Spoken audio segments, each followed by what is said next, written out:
सुबह की हवा हजार बीमारियों की दवा।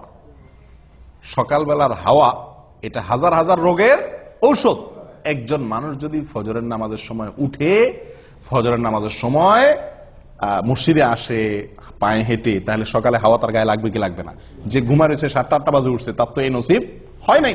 তাহলে স্বাস্থ্যের জন্য এটা কি অত্যন্ত ভালো, সকালে ফজর নামাজ জন্য উঠতে পারা।